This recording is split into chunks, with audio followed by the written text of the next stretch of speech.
Hi, I'm Erin Brothers, Director of Music Ministry at Dixon United Methodist Church. Is there anywhere in the world we can't be heard anymore? There's Facebook, Twitter, Instagram. Information overload is what we get. Words. So many words.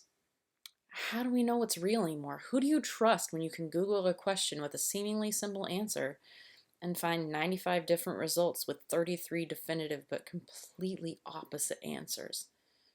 Or when you're just bombarded with other people's opinions and can't seem to suss out those with whom you agree or how to treat those with whom you don't.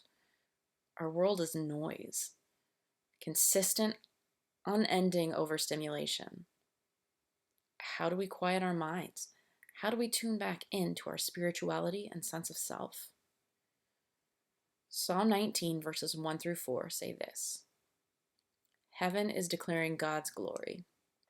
The sky is proclaiming his handiwork. One day gushes the news to the next, and one night informs another what needs to be known. Of course, there's no speech, no words. Their voices can't be heard, but their sound extends throughout the world. Their words reach the ends of the earth. I'm sure Paul Simon might have something to say about my comparison to these verses and the sound of silence. But if you think about it, our lives are full of people talking without speaking and people hearing without listening. All of this chaos has been deafening, creating a numbness, a hum that makes every important interaction mute while we dive deeper into the artificiality of our on screen personas. Silence has a new sound in this impersonal world. I can't help but think this isn't the joy of silence God intended for us. We've made idols of our tech and prophecy of our politics, and all the while heaven is screaming that God is seeking to be in relationship and wanting us to relate to each other. Of course, there are no words. Heaven's screaming can't be heard, and yet it reaches us. On a grand and global scale, God's glory touches each of us, whether or not we're listening.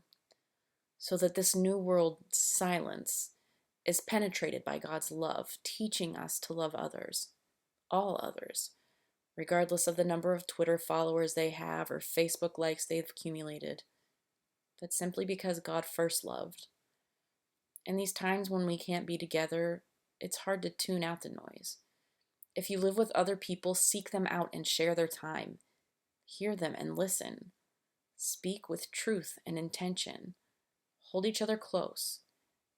And for those of you who are feeling alone, even with people around you, I appreciate that you spent some time with me. I love you. God bless and keep you. Hear God's words that they might teach you, and take God's arms that they might reach you.